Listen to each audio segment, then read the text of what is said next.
Então a gente vai chamar a Sabrina para ela contar um pouquinho da história de vida dela, de superação e do transplante. Pode contar muito. Deixa eu encostar aqui, que eu não sei se eu vou conseguir falar, se eu vou chorar.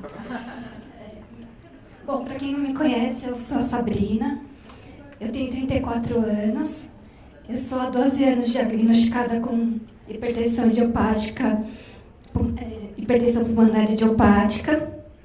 Eu moro aqui em São Paulo, sou advogada, sou casada e tenho um cachorrinho.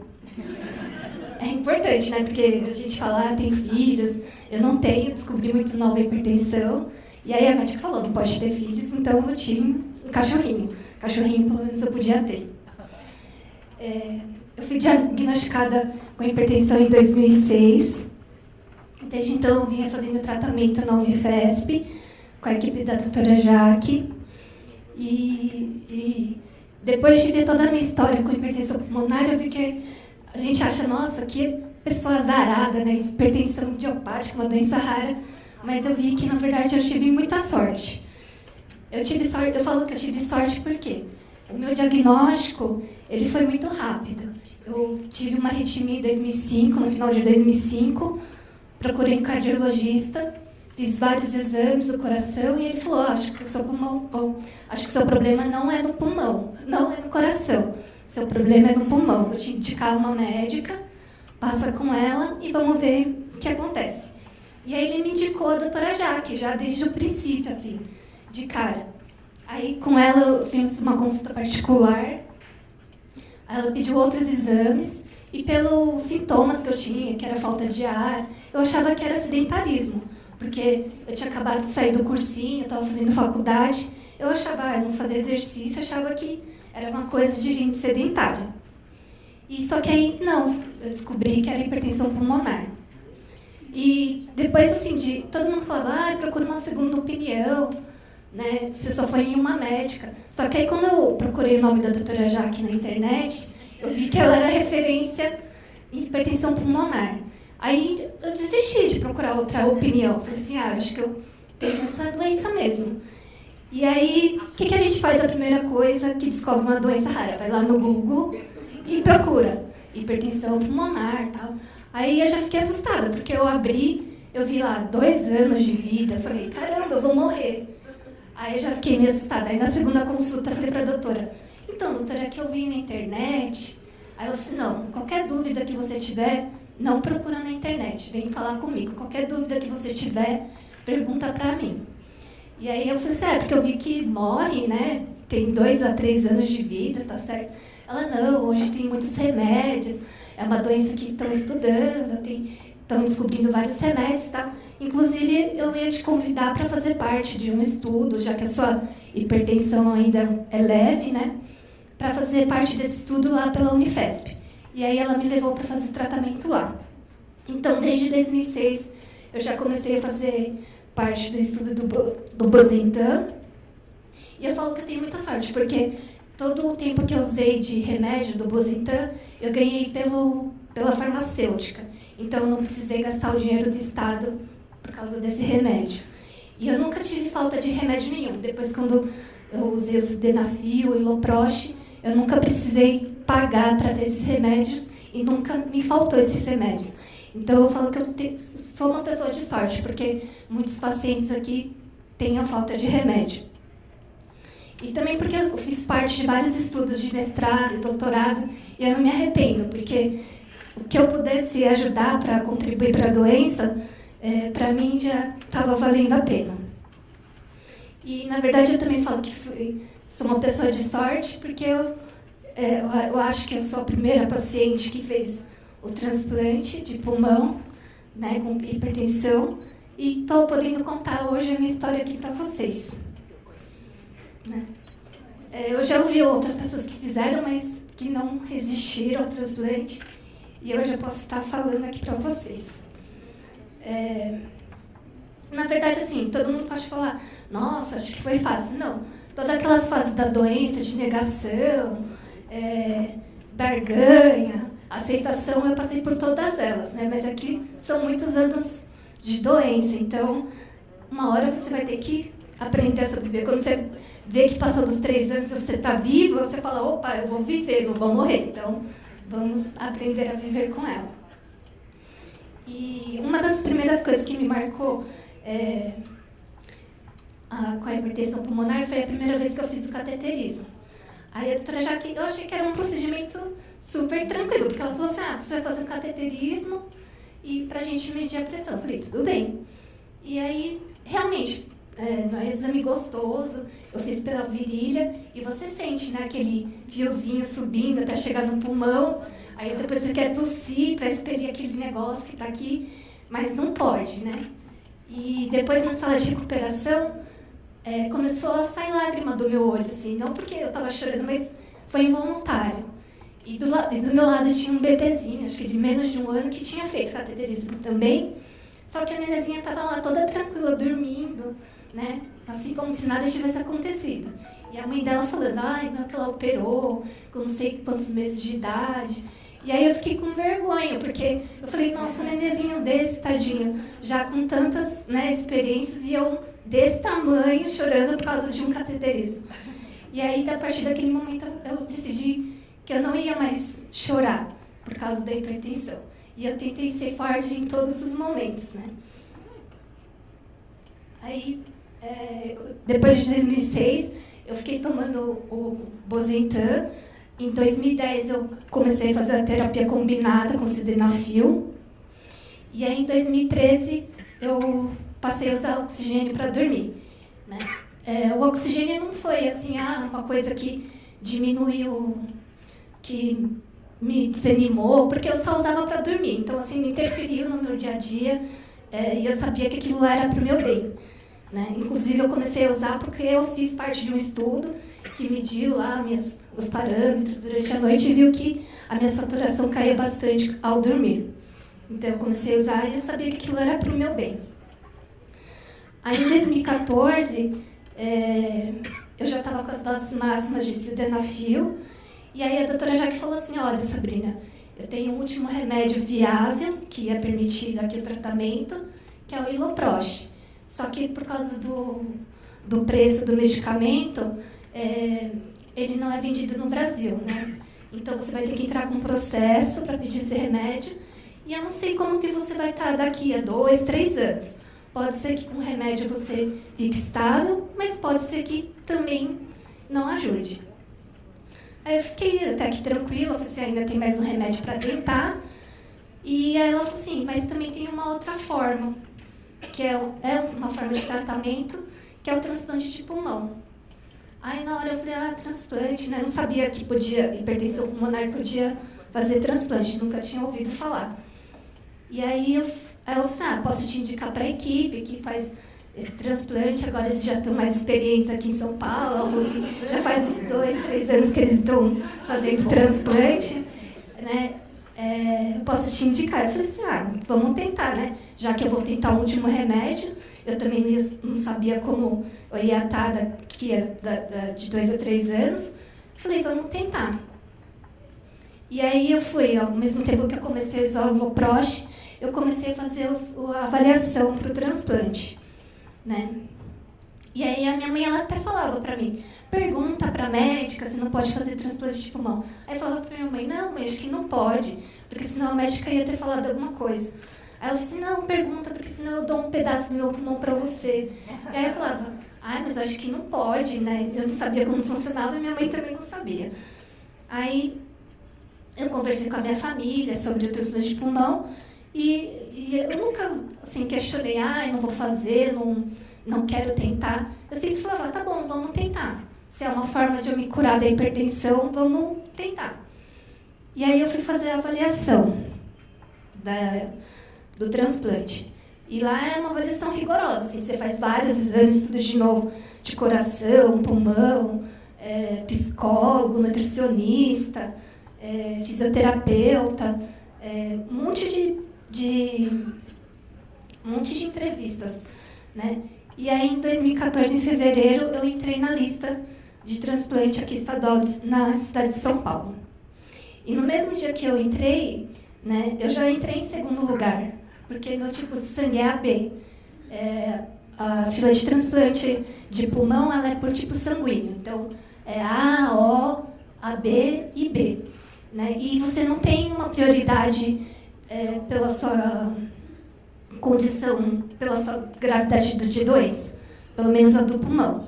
Então, assim, quando você é cadastrado, você entra em 10º, você vai seguir a fila. A única coisa que pode acontecer de diferente é, por exemplo, tem o tamanho do tórax, né? Então, assim, se o pulmão for muito grande e não serve para mim, vai para o próximo da fila, para quem serve o pulmão. E aí eu já fiquei feliz, né? Porque eu achei que estava abafando. Eu falei, nossa, só a segunda da fila vai ser rápida. Segunda, eu falei, uhul. Aí, só que não, né? Aí o médico explicou, ele falou assim, olha, que o tipo AB, ele é um pouco mais difícil, né, de conseguir, é um pouco mais raro. Aí eu falei, até para isso eu sou azarada, né? Podia ser lá, sei lá. Não, era AB. Mas tudo bem, é o que a doutora Jaque já tinha falado, olha, demora de 2 a 3 anos a fila do transplante. Então, assim, ninguém falou para mim que ia ser rápido, ninguém mentiu, falou assim, daqui a 1 ano você vai fazer o transplante. Não, então foi tudo muito claro. Então, eu continuei na fila e, assim, a gente tem consultas lá médicas a cada 3 meses e eles pedem para continuar o tratamento da doença base com os médicos que você já fazia tratamento. Então, eu tinha consultas tanto na Unifesp como lá do pessoal do transplante. E tomando o Iloprost, né, ele me ajudou bastante, assim, não no cansaço, mas assim, os exames do coração tinha dado uma sobrevida para o meu coração. Só que eu continuava ficando mais cansada, né? Então, já fazia 4 anos que eu estava na fila, né? E nenhuma ligação de transplante. Os médicos começaram a avaliar se eu não poderia fazer o transplante duplo, que seria coração e pulmão. Só que essa modalidade ainda não tinha, né? Aqui em São Paulo. Só que eles iam começar a abrir essa fila para os transplantes. E para mim, aí já nessa época eu já estava como primeira da fila, né? Só que nada de aparecer o transplante. Então aí continuei esperando, né? E eu fiz toda essa avaliação do coração, tudo de novo, para ver se eu teria que fazer o transplante também de coração. E, na verdade, depois de fazer todos os exames, os cirurgiões, tanto do pulmão como do coração, eles viram que eu não precisaria, que eles falaram que depois que eu transplantasse, meu coração ele voltaria, não à normalidade, né, mas ele voltaria a ser um coração funcional, de novo. Então, eu não precisaria fazer o transplante do coração e do pulmão. E, assim, algumas pacientes que faziam tratamento de hipertensão, elas foram indicadas para essa lista dupla, tanto de pulmão como de coração. A Carla Nishiguchi, ela chegou a fazer o transplante, só que ela ficou muito tempo internada no hospital por causa dos remédios que ela tomava e que, assim, dificultou a recuperação dela, porque ela pegou muitas bactérias e vírus que não deixaram ela ter uma recuperação legal. E tinha outras pacientes também que estavam na fila, a Cris, a Taquine, a Carol. E logo que eu entrei na fila, eu vi falar que uma paciente chamada Rosana, ela tinha feito transplante e também não tinha resistido. E aí muita gente ficou com medo de tentar fazer o transplante, porque achava que não ia aguentar.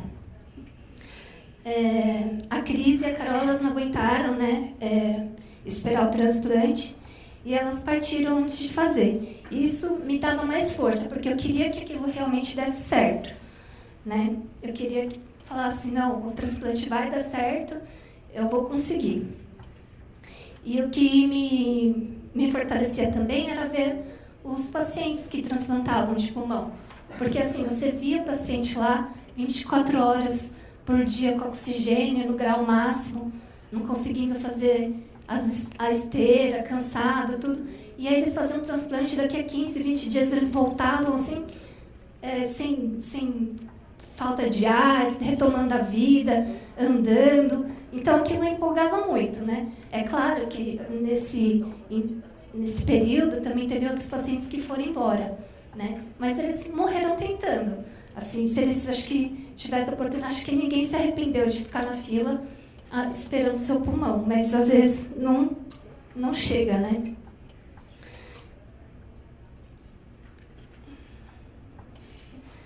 E nessa época eu estava fazendo a avaliação do transplante, que foi ano passado, né?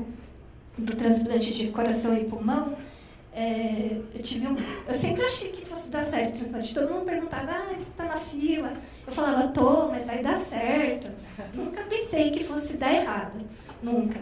Só que aí eu tive um amigo que ele descobriu uma doença no fígado, né? E o dele era bem grave. Então, no fígado tem esse negócio da prioridade do paciente. E ele, por causa da gravidade dele, ele acabou passando na frente, né? Ele tinha acabado de descobrir a doença, tudo. Ele conseguiu fazer o transplante, só que aí ele teve um coágulo que foi parar no cérebro e acabou morrendo. E ele era muito jovem, ele tinha acho que uns 37 anos, assim, e ele estava grávido, né, com a esposa dele, porque ele falou, antes de fazer o transplante eu vou tentar engravidar, porque eu vou tomar remédio muito forte, depois só vou poder fazer depois de alguns anos do transplante, né, ficar grávida. E ele conseguiu. E aí a bebezinha dele nasceu no mesmo mês que ele faleceu. Então isso mexeu muito comigo, porque eu falei, nossa, pode dar errado, né? Só que eu nunca assim passou pela minha cabeça, não vai dar errado. Só que aí naquele momento, e aí eu já estava ficando meio ruim, assim, estava sentindo mais falta de ar, sentindo mais cansaço. Aí você começa a pensar, nossa, acho que eu vou morrer. Aí nessa época eu comecei a fazer terapia, eu nunca tinha feito terapia. E aí eu comecei a fazer terapia e isso me ajudou bastante, porque me ajudou a entender esse outro lado e que era normal ter medo de, né, que fosse dar errado, tudo, e que era normal esse sentimento de medo, mas isso nunca fez com que eu desistisse do transplante. Aí, assim, teve coisas que eu tive que parar de fazer, porque com transplante eles falam, quando te ligarem, você tem 2 horas para chegar no hospital. Então, por exemplo, você não pode viajar para longe. Pode ser numa cidade, no máximo, 2 horas de São Paulo para chegar. Mas o medo era tanto que eu pensava, se eu for para uma cidade mais longe, eu pego um trânsito, não chego. Então, aí eu preferia nem viajar, né? Ficava mais aqui em São Paulo mesmo. E aí, então, teve um dia que, não sei se vocês lembram da greve dos caminhoneiros, foi justamente nessa época que me chamaram para o transplante. E assim, teve um final de semana, né, no sábado e domingo, eu tive um aniversário fora da cidade, a gente até pegou carona, porque não tinha gasolina no carro, eu falei, vamos deixar a gasolina, né, para caso ocorra alguma coisa, e a gente foi de carona, aí deu tudo certo. Na segunda eu fui trabalhar, normal, eu, né, continuei trabalhando, adaptando a minha vida, mas continuei fazendo as coisas. E aí eu fui trabalhar na segunda-feira, tudo bem. Na terça-feira, eu estava na minha casa, tinha acabado de acordar, estava fazendo Iloprost, não tinha tomado café da manhã, e meu grande medo era ir para o transplante sem comer. Porque falavam assim, não pode comer. E aí eu falava, vão me chamar de madrugada, e eu já vou ficar morrendo de fome, eu vou passar fome, eu vou ficar sem comer. E nesse dia eu acordei, estava fazendo Iloprost, aí tocou o telefone. Aí, era o dia que eu não trabalhava, então eu estava bem tranquilo. Aí falou assim, oi Sabrina, tudo bem? Onde você está? Eu falei, estou na minha casa. Você já tomou café? Eu falei, ainda não, estou fazendo remédio aqui. Então não toma café. Aí eu, por quê? Porque apareceu um pulmão. Aí eu falei, mentira. Ela falou, verdade, você não quer? Eu falei, eu quero. Aí ela falou assim, então vem aqui para o hospital, vai para o Einstein do Morumbi, né? Você tem 2 horas para chegar. Aí ela disse, você já tem a malinha pronta? Eu falei, não, que malinha? A enfermeira não falou nem que tinha que ter malinha, ela falou que não precisava se preocupar com nada. Que na hora que ligasse, era para ir. Eu falei, eu só vou. Ela disse, não, tudo bem, não precisa mesmo. Aí eu peguei, só coloquei assim, chinelo, algumas coisas para tomar banho dentro da mala, os exames e fui. Aí eu liguei pro meu marido, né? Falei, apareceu um pulmão e tal. Ele já tinha ido trabalhar. Aí liguei para minha mãe, para minha irmã, para minha sogra. E aí eu falava, tava assim bem calma, porque eu acho que naquela hora eu estava meio em choque, assim, eu não tinha caído a ficha que estavam me chamando para o transplante. E aí eu falei, não se preocupa, porque não sei ainda se vai dar certo, né? Eles só mandaram eu ir para o hospital. Aí eu vou dando notícias quando eu chegar lá. Aí eu fui dirigindo ainda, fui até o metrô Butantã. De lá eu peguei o meu marido e aí a gente foi para o hospital. Aí só depois no hospital, que aí eu fiz o cadastro, sentei. Aí eu comecei a mandar mensagem para as médicas, para as físios, né? Aí que começou a cair a ficha, né? Que elas começaram a me ligar, a falar boa sorte, vai ser uma boa hora. E eu falava, mas acho que não sei se vai dar certo ainda, porque era umas 11 horas da manhã. E aí eles falaram, não, acho que só à tarde que vai ter a resposta se deu certo ou não. E aí era 6h30 da tarde, que aí finalmente falaram, o órgão está viável, você vai para a sala de cirurgia. Então eu fiquei desde as 9 da manhã assim, e eu estava sem comer. E eu falei para a enfermeira, moça, estou sem comer. Aí ela botou um soro lá e eu fiquei esperando na cama. Aí deu 6h30 e é aquela coisa de filme mesmo. Eu me despedi do meu marido no quarto, falei tchau, eu volto logo, né? E aí você é levado para o centro cirúrgico. Aí lá no centro cirúrgico eles falam assim, olha, a gente apresentou a equipe e tudo. Eles falaram, a gente vai dar um remedinho aqui pra você vai dormir e você não vai lembrar de nada. Eu falei, tá bom. Aí eu comecei conta até 10. Aí eu tava no 8 falando, nossa, esse negócio não tá funcionando. Eu vou sentir tudo. Aí chegou no 8, eu já não lembro mais de nada. Não lembro mais de nada mesmo. E aí eu não lembro, só lembro depois quando eu acordei. E eu lembro assim que... não de ficar com os olhos abertos, mas eu lembro das visitas que eu recebia dos meus amigos, do meu marido, mas eu não lembro de enxergá-los, assim. Foi um período que eu delirei bastante, porque eram remédios muito fortes, né, para dor, tudo, mas eu não lembro de sentir dor, não lembro. Eu fiquei 8 dias na ECMO. Né? O que é ECMO? É um aparelho que faz, às vezes, do coração e do pulmão até o coração voltar a funcionar junto com o pulmão, né? Para se acostumar com o pulmão novo. E essa ECMO, todo mundo que tem hipertensão vai passar por ela. Né? A previsão é de ficar uns 15 dias no máximo, e eu fiquei 8 dias. Eles me chamaram de 29 de maio desse ano. E aí essa vez foi a primeira vez que eu renasci, né, quando transplantaram o pulmão.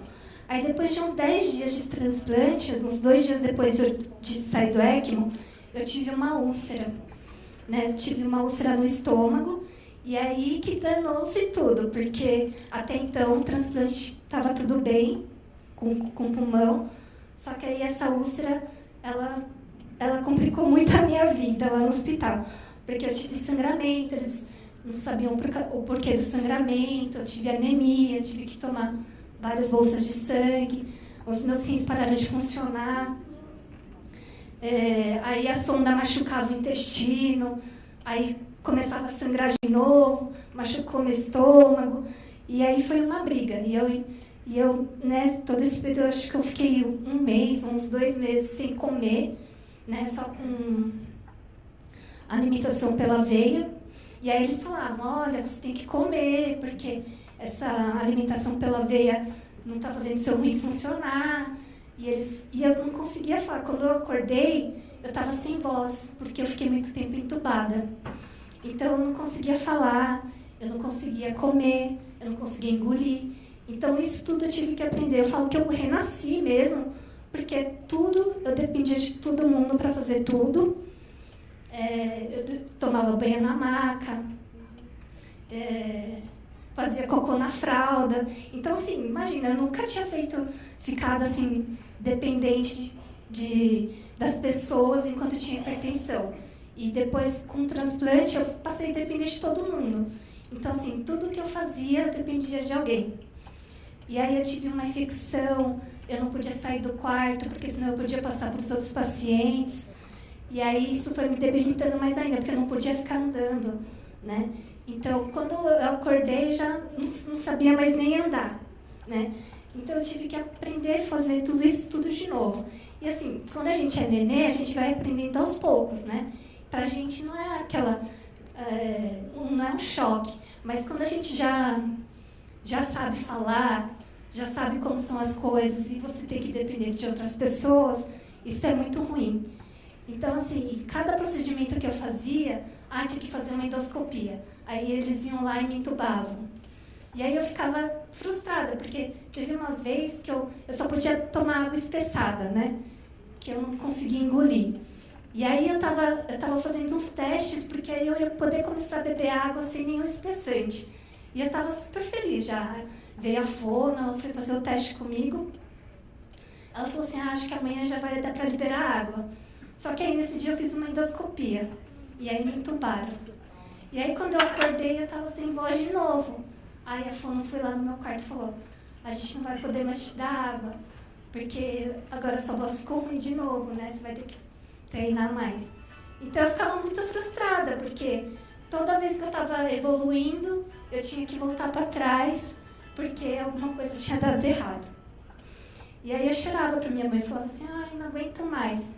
E a minha mãe, assim, a minha família não saiu nenhum momento do meu lado. Até na UTI, que não tinha lugar para dormir, eles dormiam naquela poltrona e eles ficavam do meu lado, assim. Então, eu sempre tive a companhia deles, tanto de manhã como à noite, nunca fiquei sozinha. E a minha mãe falava, o pior já passou, você já passou pelas coisas da cirurgia, agora é só a recuperação.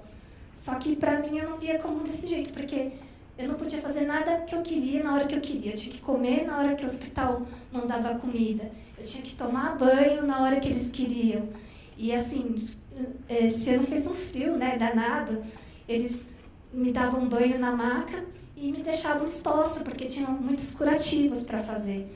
Então eu passava muito frio, assim, tremia.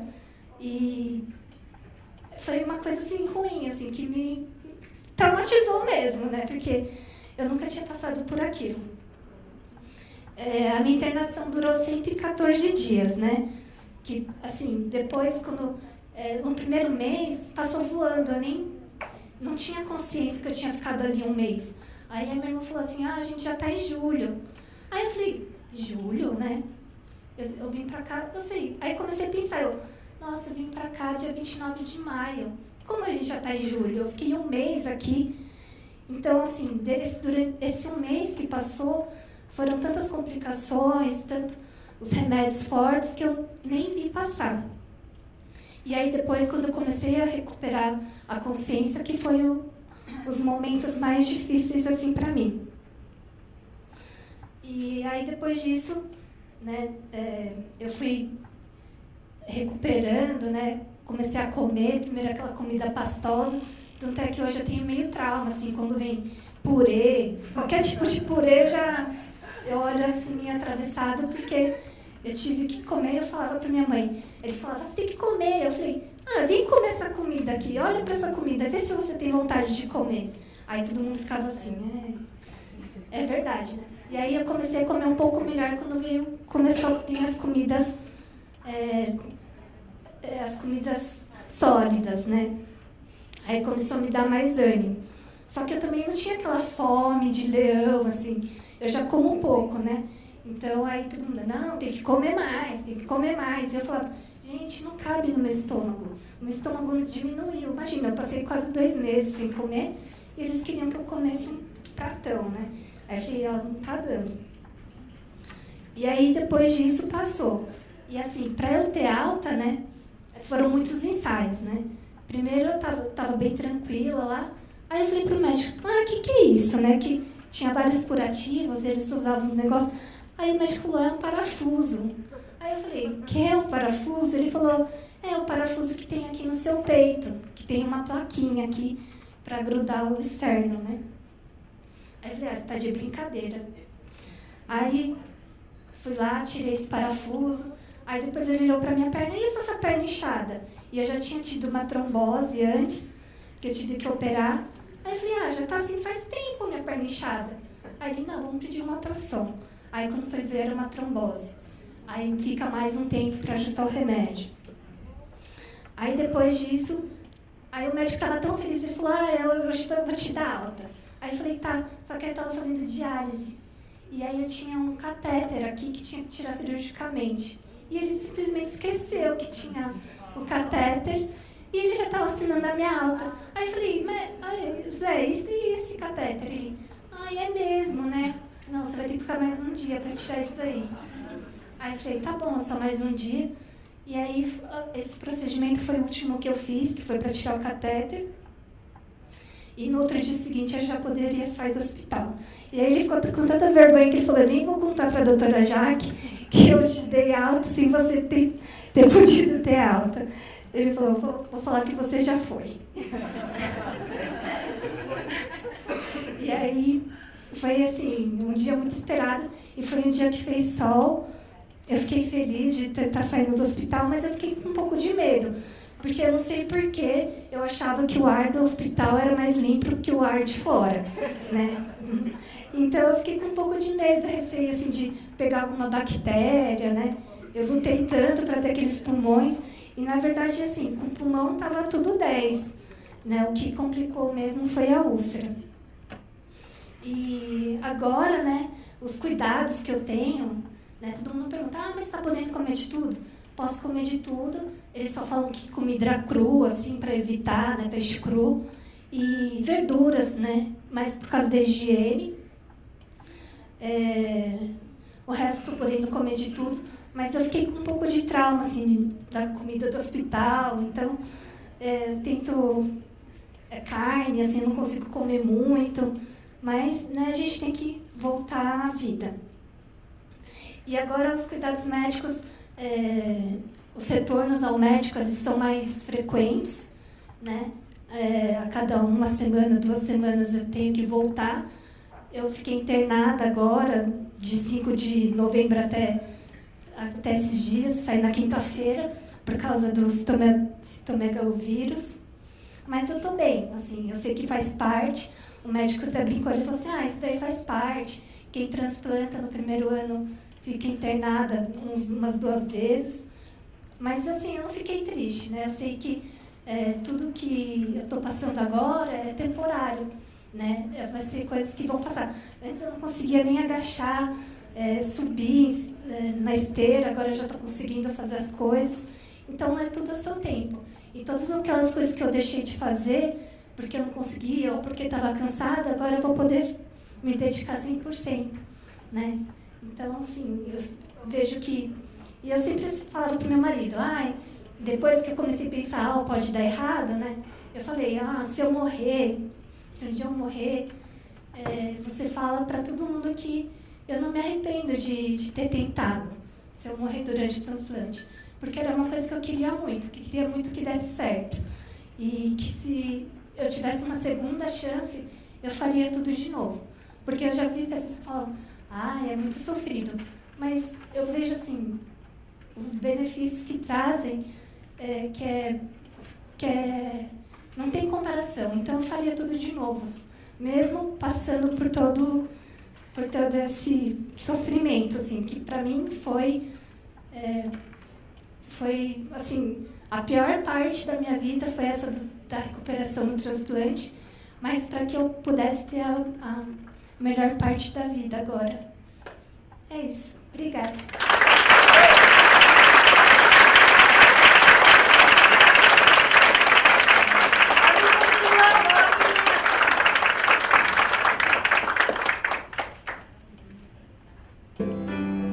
Na verdade, eu sou positiva, porque se eu não acreditasse no transplante de pulmão, eu nem faria. O corpo da gente, depois que morre, é só físico. E se você tem a oportunidade de dar uma vida a alguém, tem que ser feito, porque hoje é comigo, mas amanhã pode ser com essa pessoa. A próxima viagem, assim, que eu quero fazer é um mochilão pela Europa. Quando eu recebi o diagnóstico, que foi em 2006, hoje é 2016, eu tô 10 anos aí viva, né? Espero continuar viva mais tempo.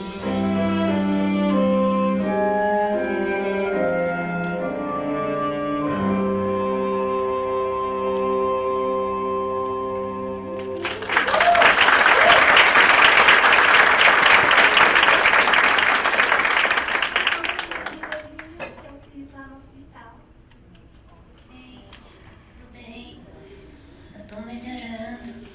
Logo, logo eu saio daqui. Um beijo pra vocês. Obrigado pelas orações.